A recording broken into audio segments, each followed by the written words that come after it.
Well, today we're going to be exposing the real truth behind digital marketing for real estate agents. And you can just really replace real estate agent with any other profession because digital marketing is digital marketing. We have an exceptional guest for you. We have Andrew Fogliato. He's going to be coming on talking about how he grew his company, what they're actually doing today, what is effectively working, and where the future of digital marketing is going. If you've never been here before, I'm Justin Konikow, the host of the Prime People podcast. I own Prime Real Estate, Prime Media Productions, and I'm connected with some of the most amazing people on the planet. But rather than just keeping all their secrets to myself, I share them with you, the audience. I would definitely recommend you smash that subscribe and that notification button so you don't miss any future episodes, because you never really know who's going to be on here. We've had guests like Ryan Serhant. We have Chris Doe coming up, some other monsters in the industry.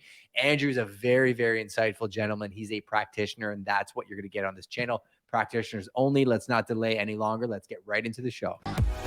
Welcome to the Prime People podcast, where we cover all things that got us to where we are today, our team building strategies, the marketing and sales tips that we've learned through thousands of transactions, productivity tips, ways to really just hold yourself accountable to accomplishing what you want to accomplish, and all things content creation, personal development, and not to mention we have some of the best guests on the planet.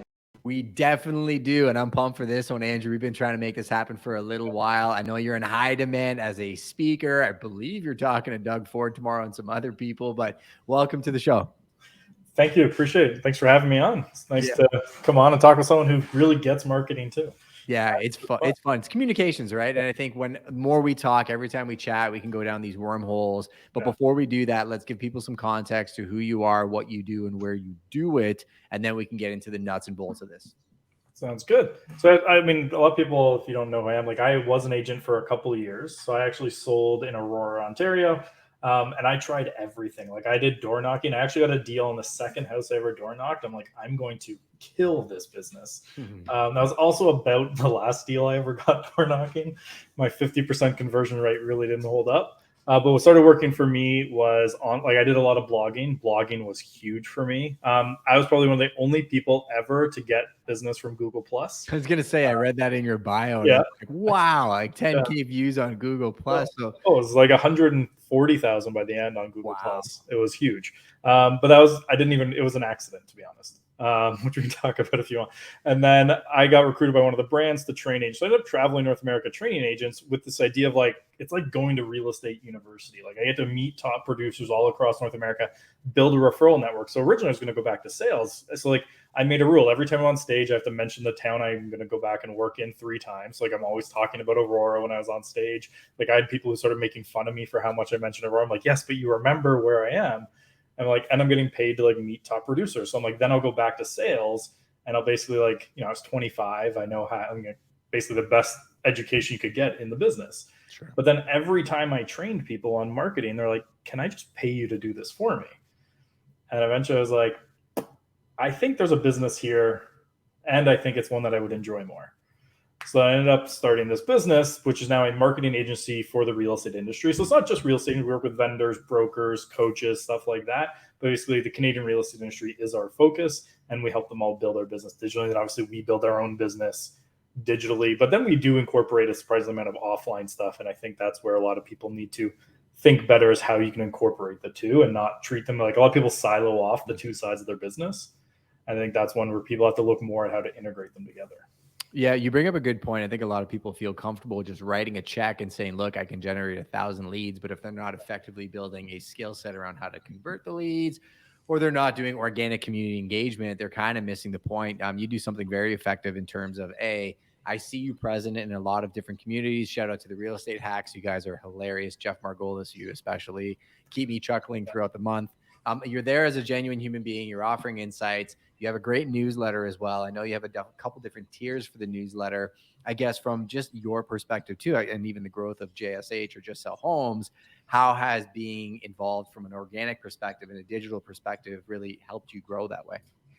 I mean, it's been there's 2 parts to the email one, which is a newer one for us, but being involved in the community is literally the reason we're able to get where we are. Mm-hmm. I've been because I know you probably as an agent get these calls all the time. Hey, we'll help you rank number 1 on Google. Yeah. And that's BS and stuff like that. And you get those types of calls all the time. And the difference with me is you can almost ask Like if you ask in hacks about someone around like Facebook ads, which is generally what I'm most known for, you might get the odd other person tag, but there's a real like 90% of it's me. It's not necessarily that I'm that much better than anyone. It's more just I've spent a lot more time in the community, and like I'm at the events. I know the industry. I know most of the player, at least in Ontario, I know basically most of the big players in it. And I feel like for the most part, I have a pretty good relationship with them. Yep. So if you ask questions, like I remember I kept my license up for years for like, it helps me get into events. Well, I've got to a point now where I don't need my license to get into events because of relationships. I can just call up organizers and be like, can I get a ticket anyways? Yeah. If I'm not speaking there. So like it's being present in there has built a lot of relationships up and helps because I also get a lot more referrals. Like a lot of our business has been like, this person has said you need to talk to me. Mm-hmm. And that has led to a lot. So like I'm present online, but it's like that those offline conversations are leading to a lot of business for us. But we're also very strategic about how we set those up. Like one that I always like, and I use it as an example, there's a broker in Calgary, great guy, Nick Perfetta, has led to a lot of business for a gift I gave him offline.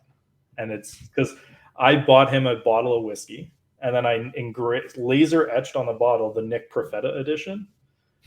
And I sent it to him. But because it has his name on it, he doesn't drink it. It's sat in his office. And what happened, I've gotten so many calls of someone from his office being like, so I was in Nick's office and I saw this bottle. And I had to ask him where he got it. We got talking about you. And I was like, oh, I actually need to call this guy and talk to them.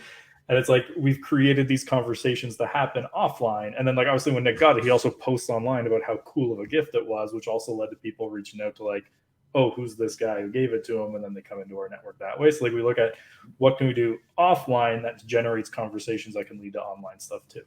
So there's a lot of ways we're kind of looking about it. You actually say that there's that candle back there from Carolyn Eckert that she sent out, and it had one of those as well too. Yeah, like those little things. And actually, it's sitting literally right up there. So again, shout out to a fellow hacker that brought the digital world to the organic world, and it's about being a human. Let's regress a little bit and go backwards in terms of the digital marketing era, right? Because I think we've gone through a couple major milestones where previously it was literally just a volume game. Like the human element didn't even really matter. It was so effective. Google SEO, Facebook advertising. And I mean, you could literally, as long as your ads were dialed in, you were converting real contacts. Now it seems agents are saying this over and over that the leads are much lower quality and so on and so forth. And I think the right leads are not necessarily lower quality, or how they're converting them may not be the right way for the leads of today. But I guess, how is digital marketing in today's landscape different than it was from like 2014, 15? I mean, the biggest difference is you can't just throw stuff out there and it'll work, right? Like now you actually have to go out there with intention and a plan and a strategy. Like there's a concept in a lot of the talks I give that I refer to as cargo cult marketing, which is literally just a term I kind of made up because it looked in the presentation. I'm a history nerd. So back, just a little background on it, is like, I worked with this agent one time, did like 400 deals a year. And he would do like really 450 deals a year. Anytime he put anything out, everyone would copy him. Like it didn't matter what he did. Like I'm sure if you can see in your area, if you put something out, people are going to copy you. Mm-hmm. And he's like, everybody copies me, but the next sentence is, but nothing I've ever done online has worked before. But everyone's copying because they assume. And that's cargo cult marketing. Because like basically cargo cult is like back in World War II when the Americans were advancing towards Japan, they would set up shop on these islands. There's indigenous tribes who saw like 20th century technology for the first time. They're like, I want that. But they'd see like someone holding a radio and then a plane would come and drop off all the supplies. So they'd like take a rock, form it like a radio, build a runway out of bamboo, and then be like, this is what we need. And then they'd wait for this plane that would obviously never come because they didn't understand how everything worked underneath, like the technology behind it, what made it work. They just saw someone holding something up to their ear and talking into it. That's how a lot of agents market. They just see things out there, assume that it must work, and they copy without understanding what the pieces that actually make that work.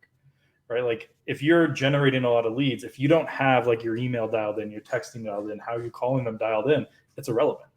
Like our biggest growth in the last like 18 months has been email marketing as a service because people need it so much. Mm-hmm. And it's one of those that's probably the part that we've seen that people do the worst at, because everyone's really just focused on like those people ready to go right now when 85% of leads are 12 months plus. What are you doing to follow up with them for 12 months or more? Most people don't have anything outside of like their CRM set an automatic thing once a month with like how to winterize your home. Here's 3 tips, right? Like that's most content that people have. Well, and I think the consumers are getting smarter, right? As they're getting those 3 tips or the recipe for the pie, they're feeling like you're losing their trust, right? Because you're just sending something that isn't relevant to the conversation that you had with this person. It's funny that you said that about email marketing. An hour ago, we were doing a session in Practical and Tactical on Clubhouse, and we were doing a deep dive into the 2 email lists that I've built. And they're integral. And it's funny because I think people think, well, it's such an old school way of doing it. Like, I should go on TikTok and go viral and this, that, and the other. I'm like, I don't know. Like, the email newsletter that we build is so effective with our community because it actually gives them answers to the questions that they want. And it does keep me top of mind at scale. I get TikTok, I get all the other platforms and everything as well too. But to me, that is such a curated, strategic way of reaching a core audience. Let's stick on that topic for a second. So maybe some principles around email marketing that you think people miss the point on. So what, people don't send enough emails. That's the biggest one. Like I don't send daily, but like the joke in email marketing circles with the experts is only send emails on days you want to make money.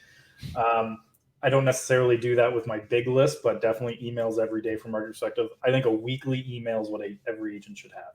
Yeah, I like your weekly email that comes in too, because there's always like, again, it's you. So I feel that association. It keeps you top of mind, but it's insightful, right? You're always sharing articles that I would want to find, but I just haven't had time to That's the curate. key though, is it's not about us, right? Yeah. Like there's so many people who'd be like, okay, every week send a story and then make a pitch and sell your service. I'm like, I barely sell ours. Like we do have a section in there that pitches our services, but 95% of that email is just, here's value that you as an agent will find interesting. Like the way we frame it is be the smartest agent in the room in 10 minutes once a week. Yeah. And our goal is like, here's some stuff. Like one that was big for us is how many times we heard, how do you stay up to date with everything on social all the time? Well, there's a couple blogs that I've read and stayed up to date through them. And a couple of people I follow on Twitter that they post about all these updates, so I don't have to follow. Well, now I just took like, of the 10 articles every week I see like that, I'll take the top 2 or 3 and throw it in the newsletter. And now you guys can stay up to date too, right? So I think about it from the perspective of what's something that my community will find interesting that doesn't necessarily serve me from like a sales perspective. Like that newsletter style we actually do for clients. We just flip it from agent focused to community focused. Mm-hmm. And it's that same thing. So instead of like, I don't know how close you read it, but like one of the sections is let's highlight good marketing an agent's done. That's always one of the highest click-throughs that we have on the site is highlighting other agents' marketing. Well, when we go to like an agent and doing it for their community, we switch that to a business highlight. So we feature a local business. And that's, people locally love that type of content. So it's really focused on like 90 to 95% is value to them. And then you just include like soft calls to action for yourself on it. It's funny you say that because I don't think I've ever noticed a call to action from the way that you structure your newsletters. I remember you maybe giving commentary on the CBC News article about real estate agents or things. It's like conversations that you and I would have if we went out for lunch anyways.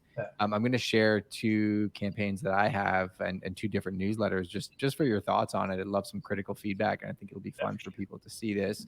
Let me just pull them up. I want to make sure I'm not sharing my entire back end on YouTube forever. So here's my weekly roll up. So I have the Justin Konikow weekly roll up, and that's typically like this show lives on the Justin Konikow YouTube channel, which is geared towards industry professionals, entrepreneurs, people that love digital marketing, sales, branding, all those things, right? Media. That's really what it is it's expertise from behind the curtain, not consumer facing, because the consumers don't care. They don't care necessarily how I sell their house. They just want me to sell it for the most money. So let me share my screen here for a second. This might be a little bit fun.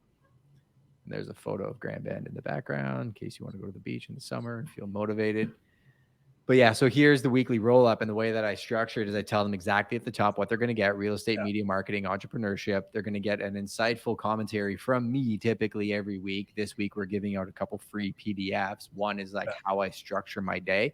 We just dropped a vlog that was a whole rundown of my ideal day, right? It kind of tongue in cheek that no day is ideal. But the free resources are here. They can click the links here. It'll bring them to the actual PDF. They can download it.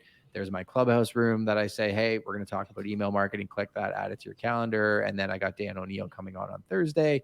So they can click there to join there. Very, very simple, clean. There's not really a lot of call to action. Is it too focused around my events, or what would your comments be to this? So I would look also like, I think news is a really big one of like, here's what's new in the industry. Like right now, it's very like, here's new that I'm working on, right? Like it's, here's this guy I have coming on my show. Like that's stuff they want to have. And we put that in all of ours too. Like every time I have a new blog post or video, we have one section that does that. Okay.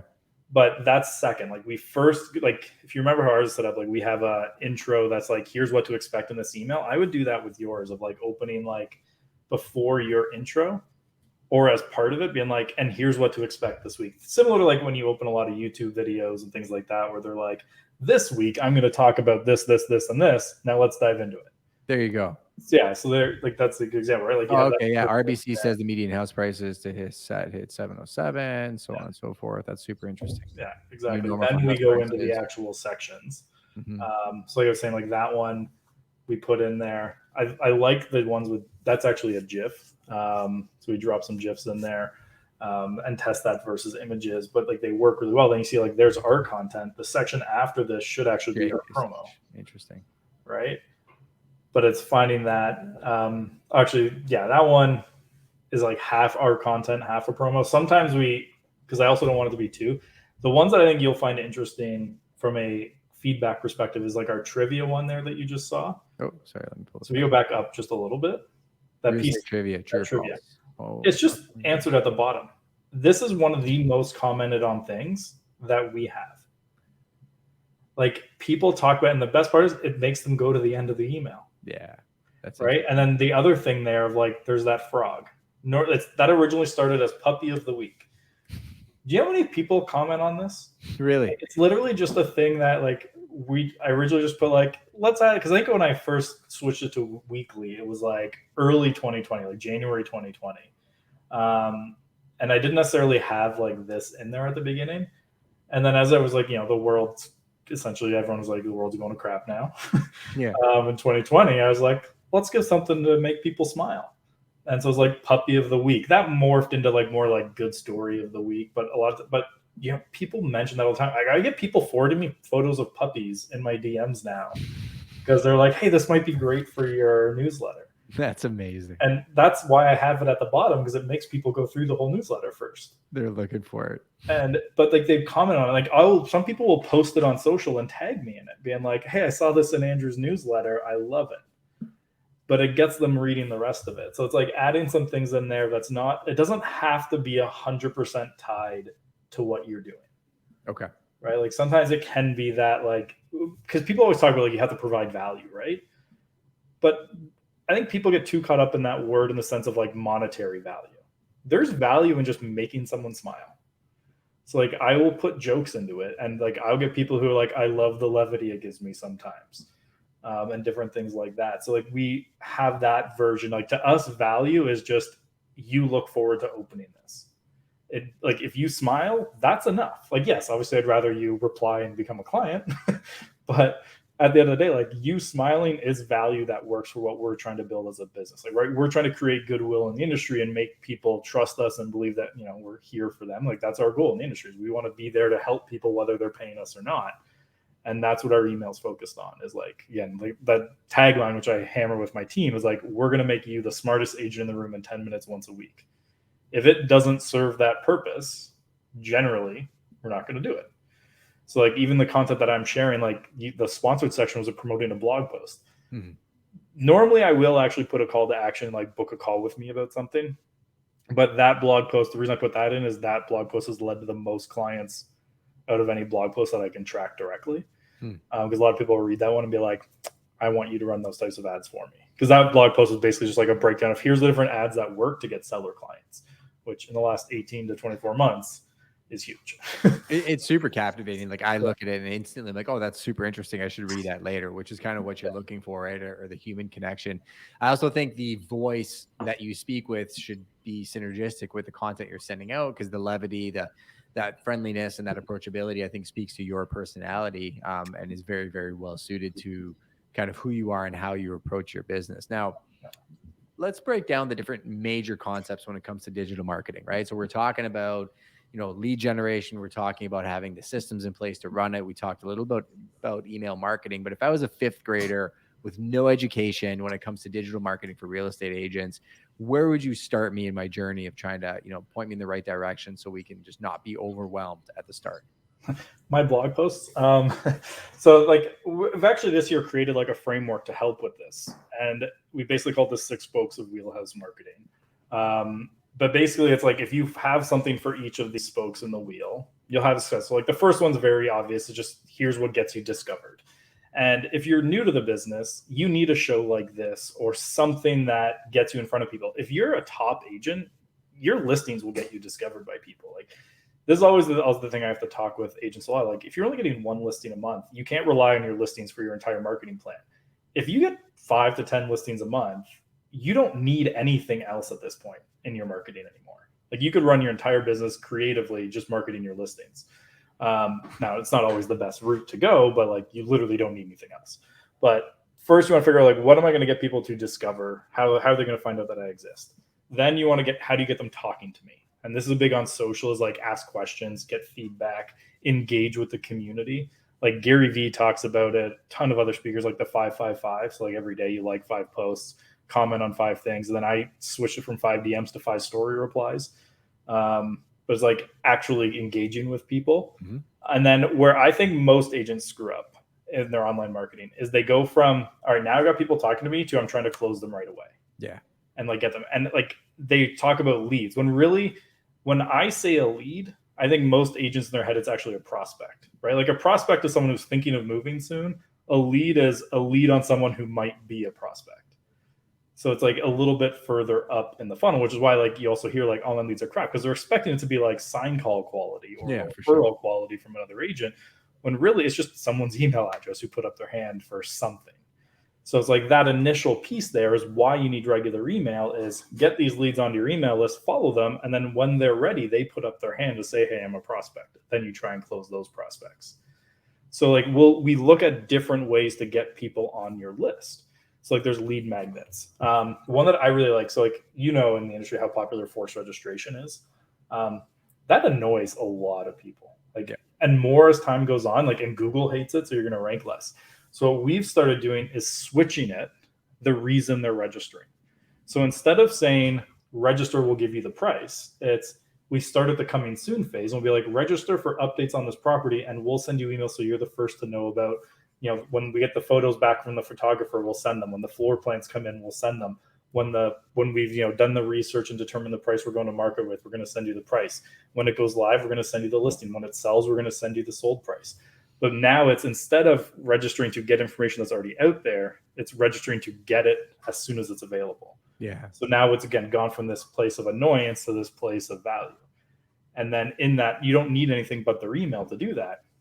And then you just have soft calls to action within those emails as well. So it's like, hey, we've done the research. We've looked at comparable properties. We've looked at what's going on in the market. We've determined the best price to go to market with this home is $899. If you have any questions about how we arrived at that price, just reply to this email and let us know. Signature, P.S. You need to sell your current home if you're interested in buying this one. Reply to this email with your address and we'll tell you what your home would sell for if you were to list it too. And it's like subtle things like that in these emails that go out. And that also builds a lot of goodwill. Then after that listing sells, like you're sending the sold price, you're sending a case study of how you sold it.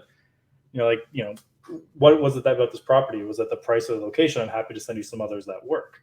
If you have a new listing coming up that's similar, it's like you registered about this listing in the past, here's another one that might work for you. Would you like updates on that one?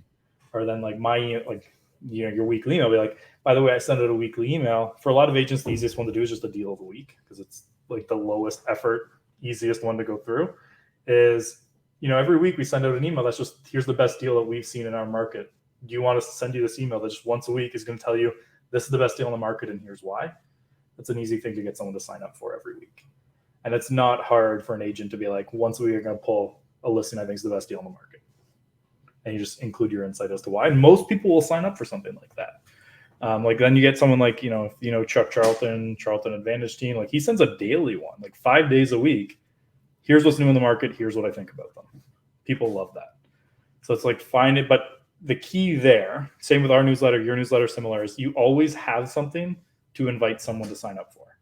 So no matter what's going on, you have something. And I always want to caution, don't just use the automated emails from your system, right? Like that's what most agents do is like, sure. I can send you the daily properties. Except I remember it was a light bulb moment when I was selling. I was doing an open house. This guy and his wife and kid walked in. and it was talking to me about like, this is what we're looking for. I was like, well, do you want a hand finding something? I can get you these daily emails. He goes, yeah, that would be great. And then he pulled out his phone. He's like, by the way, is it anything like these? And he had 4 other agents sending the exact same thing. And I was on Treb at the time. So Treb, the way it emails out, like the subject line is always all caps, properties of interest, with the agent's first, middle, and last name in there. And he had 4 different agents sending the same list every day. And so all I did was the night before, I just went on MLS, pulled the list manually, and then added like a couple lines of my thought to it and sent it to him. And now all of a sudden he was working with me directly because I was the first one to send it to him, and I had extra insight for him. And that is kind of like, oh, right, my value is not in showing something that's out there. It's in letting him know what it means for him. It's like, okay, now how can we switch our email to that same idea of every email that goes out, something personal they can't get anywhere else. Like if you share your board stats and you're just taking the stats and regurgitating them, that's meaningless. But if you're like, here's what this means for you or the market or some sort of extra piece of value there that makes them be like, right.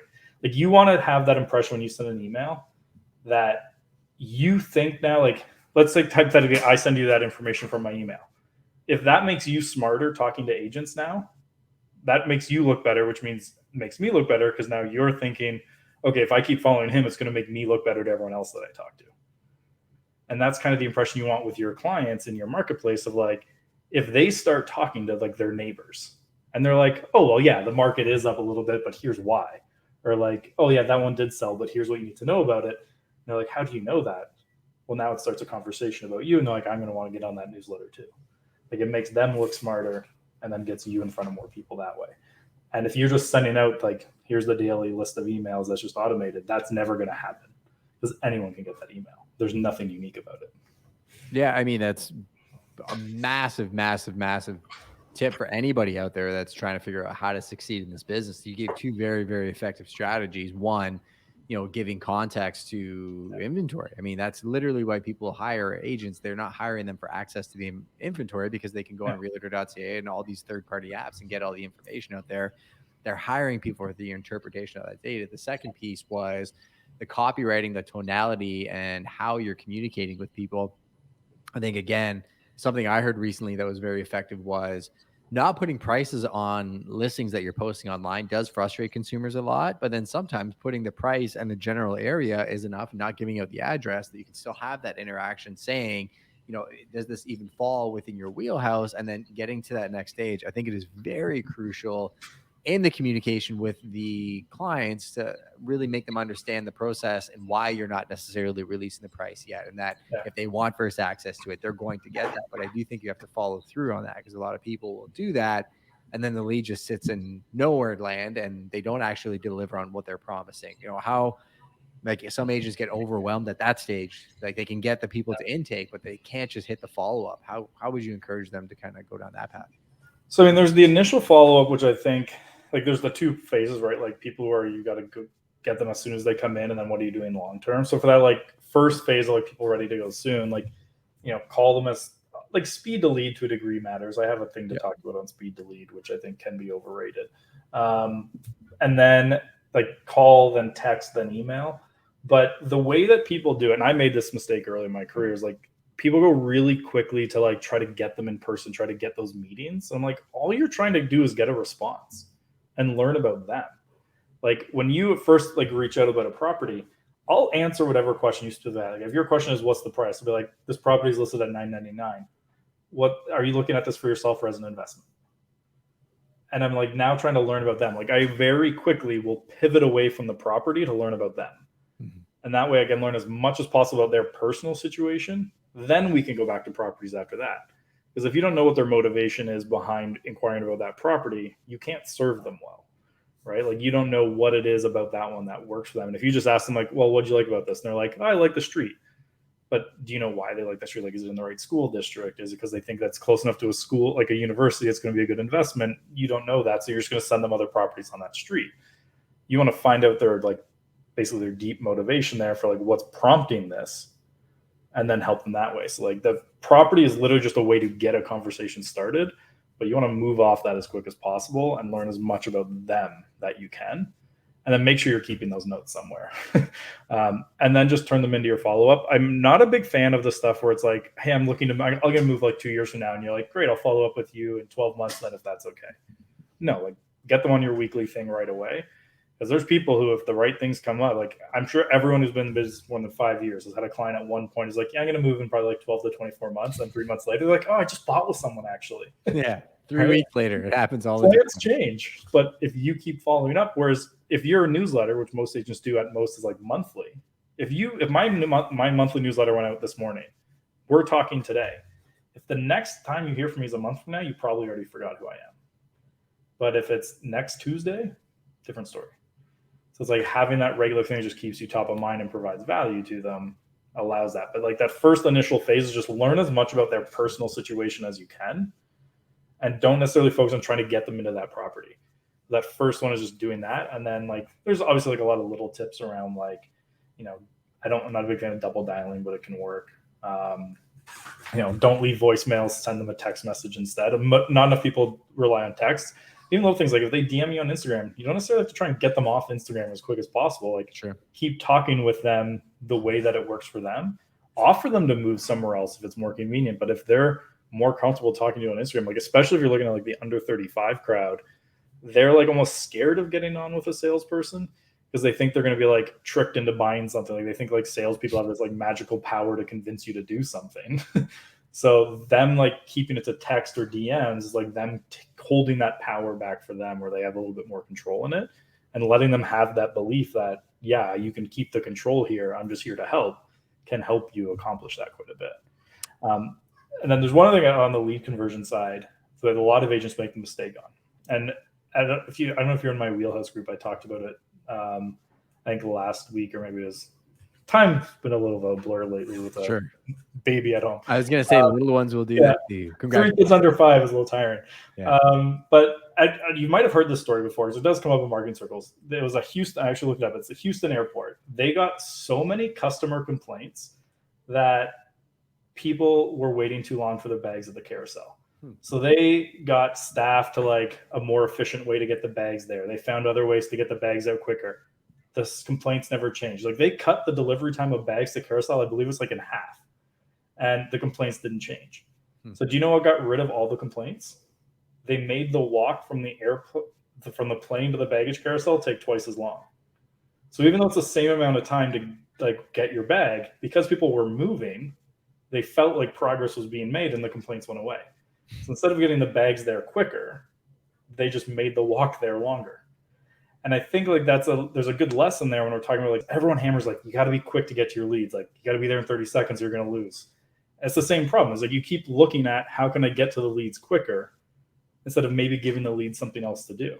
So like if someone reaches out and they like ask about a property for sale, people are like, I got to hit this lead as quick as I can. Well, what if instead after they hit that, like I want to learn about this property, you send them to a page like, do you need to sell your current home to buy your next one? You fill out the form below, we'll be able to tell you what your current home would sell for to help you understand what's going to happen next. Sure. And then they can do that. Then on the thank you page, maybe there's some video tips they could watch. Or now it's like, great, we'll let you know what your home would sell for. We're going to send that over to your inbox shortly. Do you want to get a copy of our guide on how to get your home ready for sale so you can get the most money for it? Click here to download our PDF. That's a checklist that you can walk through your home, getting your home ready for sale. So it's now giving them actions to take that are all value-based for them, so that you don't necessarily have to like hammer those phones all the time as much, but it's giving them that thing to do that keeps them busy and you top of mind at the same time. This is a really effective way to kind of help. Like I use the dating analogy a lot. Like if you go to a bar and they're like, hey, what's your name? And you're like, great, I'll see you later. I'll talk to you soon. Instead of like, now you're like, can I sit down? Can I buy you a drink? Like those follow-up offers, like you hear all the time, like upsells. And when you look at most marketing, it's like, well, I'm going to offer them something that's like $5 and then $20 and then $50. Agents can't do that. Like you don't have these upsell opportunities. It's either the sale or nothing for the most part, but you can offer them other things of value that bring you along in that relationship. So it's like, what can I give them that also keeps them busy?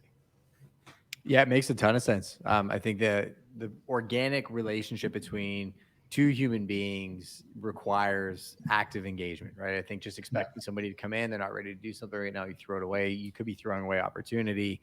Two things that you said, communicating to them the way they want to be communicated with absolutely crucial.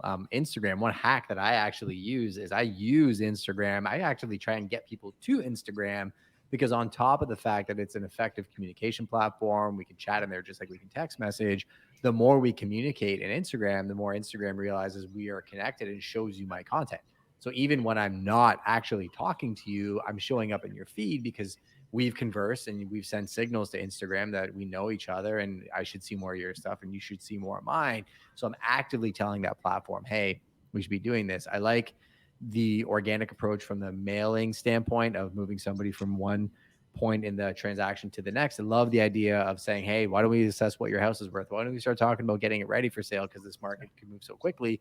You just want to be prepped with no kind of push. A question that I have from you on that, though, when you get a lead off a just listed, how do you get them from that to your newsletter? Like that seems like a bit of a jump to just directly put them on that newsletter. Are you sending them a double opt-in? Like what does that process look like? So I generally don't recommend just straight adding them in. Yeah. I think like what we do for ours, like if you sign up for a sales call with me personally, it's like on my calendar, I actually have one that's just called sales call. That one I will automatically add you to our newsletter. Sure. Most of the time though, it's just a pitch being like, by the way, we send this great information. Because if you reach out to us as an example, Just Sell Homes, a real estate marketing agency, I know you're interested in real estate marketing, growing your business. So I'll do something like, by the way, we send out a newsletter that's going to keep you up to date on social media, send you some of the best marketing that we see from agents out there, and a few other tips. Doesn't cost anything. You can unsubscribe anytime you want. Mm-hmm. If you want, you don't have to do anything. Just let me know and I'll add you to our mailing list going forward. Right? Like it's a very easy pitch. Like we have an ad out right now that's getting about $2 subscribers. Like if you go to our Facebook ad library, you'll see it. Actually, I might have switched it with a different one now, but sure. For a long time, it was literally just the image was giant text. We want your email. And then the ad text was, I'm going to be honest with you. All I want from this ad is to get your email address. We're going to send you an email once a week that's designed to make you the smartest agent in the room once a week for 10 minutes. No bait and switch, no slimy sales tactics. If you don't like the emails, you can unsubscribe anytime you want.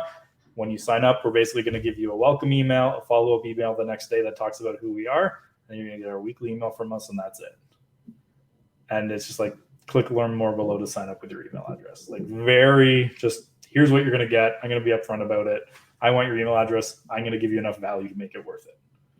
And then you just reach out when you're ready. And we do like the Dean Jackson super signature often at the end, which gets a lot too.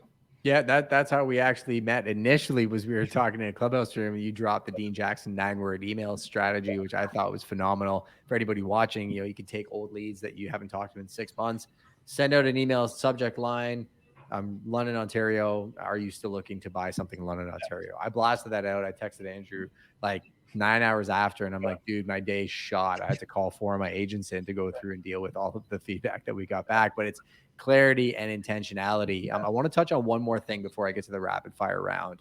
So the unsubscribes, I've learned that that's actually a good thing because the more people that are unsubscribing, the more dialed in your newsletter is getting. But I think people get personally offended when somebody unsubscribes from their newsletter. So can you give people some clarity around unsubscriptions and how you should look at them? One, never be offended. Like I did the same thing. Like I would look, and I do it on my Instagram. If I get unfollowed, I look because I have a thing that tells me. Because I was originally like checking, okay, like, well, who's unfollowing on certain ones, like so I can understand what's the content, who are the people unfollowing. It got in my head, but like I'm thinking about like myself when I unsubscribe, it's not because I don't like the people or anything like that. A lot of times, like my inbox has got too busy, and I need to clean it up. So I'll either unsubscribe or create a filter that just sends it into another box that I'll check once a month, type of thing. Sure.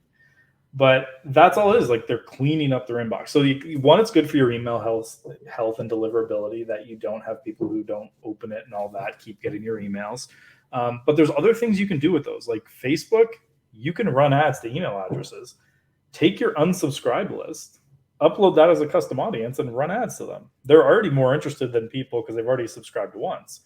They were just, their inbox was too busy. But these are people who are a little bit further along and they at least know who you are. Hopefully they're only unsubscribing not because they don't like you, but they just want to clean up their inbox. So now send them ads that remind them of you. Like we will continually run ads to our unsubscribe list. Like I have clients that are unsubscribed from our newsletter.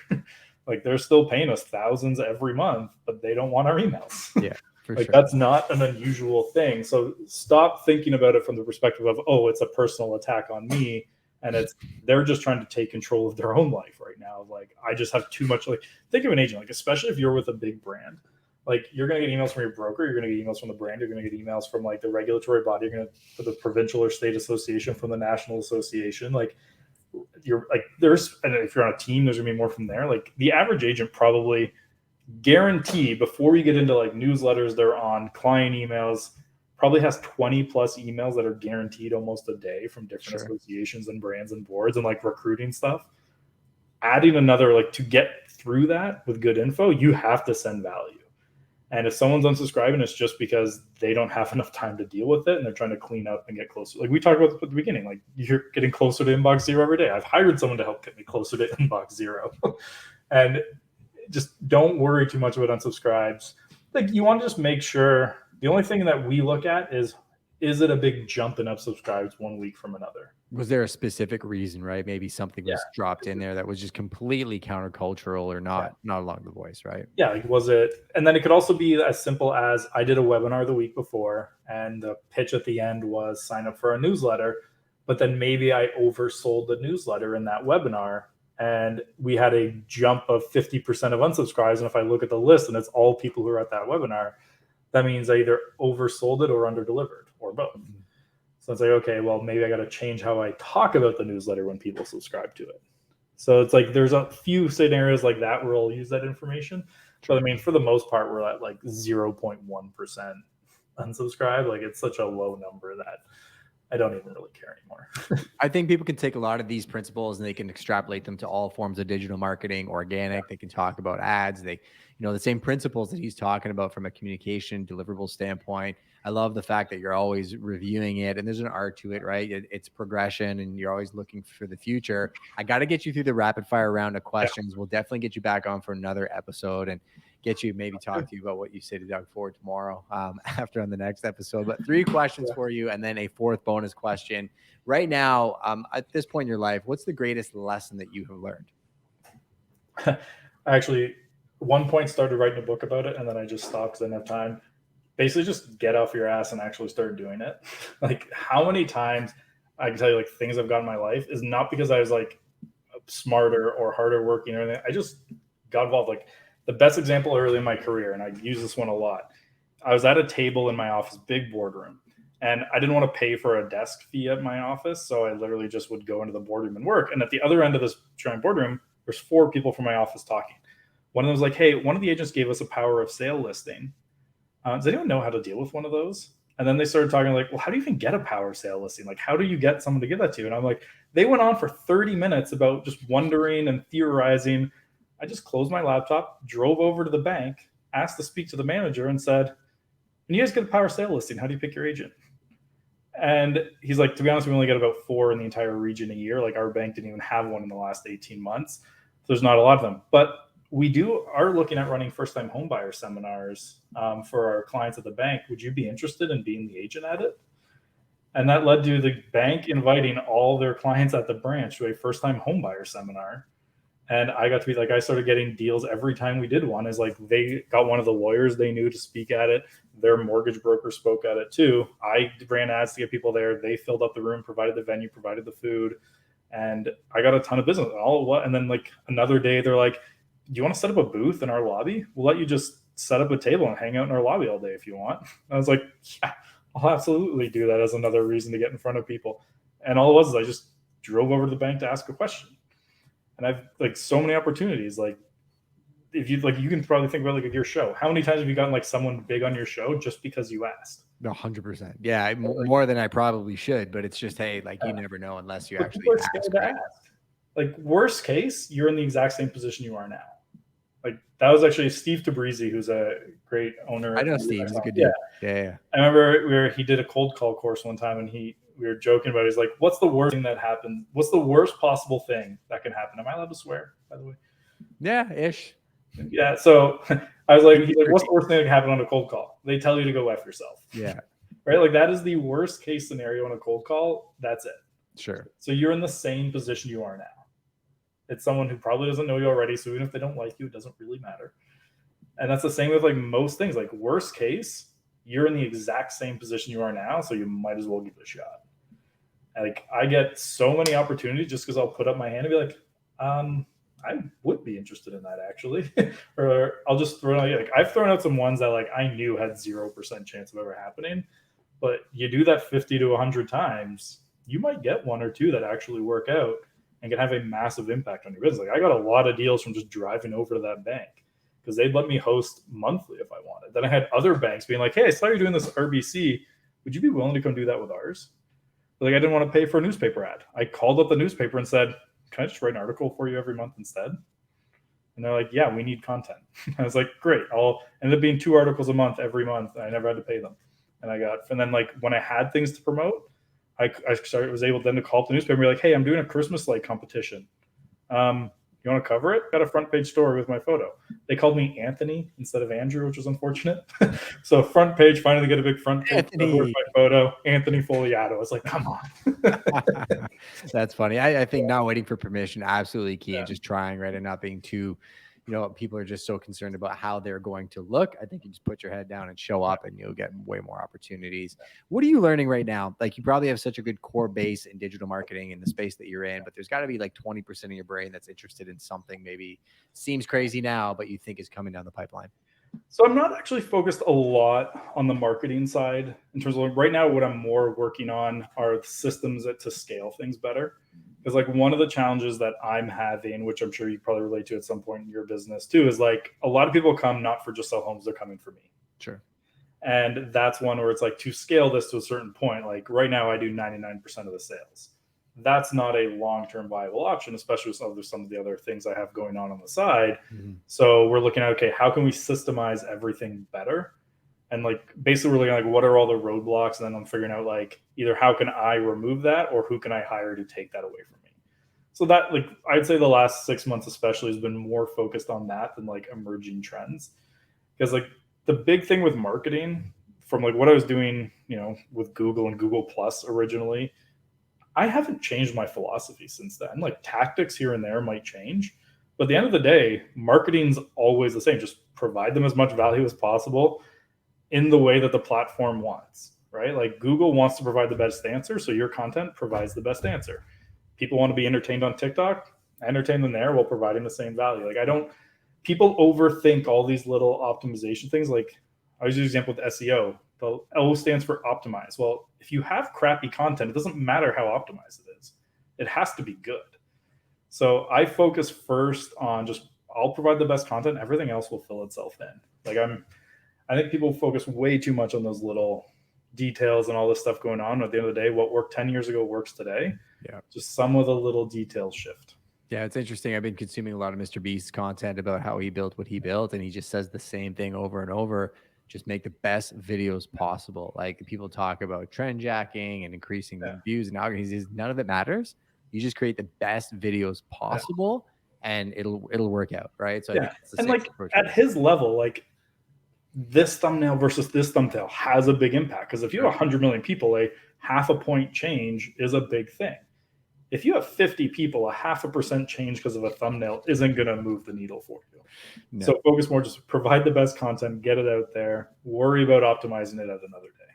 How has failure shaped your life? I used to take it a lot more personally. Now I kind of enjoy it because I'm very competitive. My wife will not play board games with me anymore. But I like failing because it teaches me something every time. Like, I like that. Like, I know that's kind of a cliche, but like, I don't mind failing. I don't look at it the same as I used to. Like, I used to be that kid, like in class when I was growing up, that I would not present if I thought there was a chance it wouldn't go well. Like, I would take a 0, sit in the back of the class just on the off chance I would look stupid if I went up. Yep. Obviously, it's changed a lot now that I actually get paid to go speak. But that was a big one for me, is like getting over that and like understanding that like no one wants you to fail. That was a big light bulb moment for me, is like nobody actually, like, I mean, there might be the odd person, like the exception to the rule, yada, yada, yada. But for the most part, like when you're on stage speaking, you're on a podcast, people aren't going into something like this being like, God, I hope Andrew sucks today. Like they want to come on and be like, that was great. Like they're rooting for you to succeed because that means it's value for them. So like, I just keep looking at like every time I fail, it gets me closer to learning how to do it better. And I still make a lot of mistakes. Like I still have campaigns that go terrible, and tactics we try, feedback doesn't work out with everything. And I just like, okay, well, it's like I do a post-mortem every time. Like, what went well with that failure? What didn't go well? What can we do better next time? If we were to redo that, what would make it work? And just kind of looking at each thing that we did that didn't work and figuring that out, and it gets you that incremental improvement. For the love of the game. I love it. So last and most important question, given you've given so much time to our audience, how can we give something back to you? Where can I point them in your direction? How can they connect with you? My platform is yours. JustSellHomes.com if you have any questions about how we can help you with your strategy. So we actually, our core service now is helping you build out your marketing strategy. It starts at $2,500 a month. So if that's a price range that works for you, reach out about that. You can go to bookandrew.ca and book a call with me directly. If you want to get our newsletter, it's on the homepage. You can go and sign up for the newsletter, or go follow me at Andrew Fogliato on Instagram. You can also follow at Just Sell Homes, which is my company, but I have a competition with my team. And if they overtake me in followers, I have to pay them each $500. So go follow me. But if you guys have any questions, you can always reach out. Even if it's like, you don't have the budget for us, I am always happy to answer questions and provide feedback. So never feel bad about messaging me a lot. If you're messaging me too much, I will just say, I'm going to need a couple of days to get back to you. We appreciate your time, brother. Thank you so much for the insights. Good luck at your talk tomorrow. Everybody just jump down into the notes. All of the links and everywhere that you can follow him will be inserted by producer Eric shortly after the episode. Thanks again, Andrew, and we'll catch you on the next one. Thanks, Justin. All right. See you.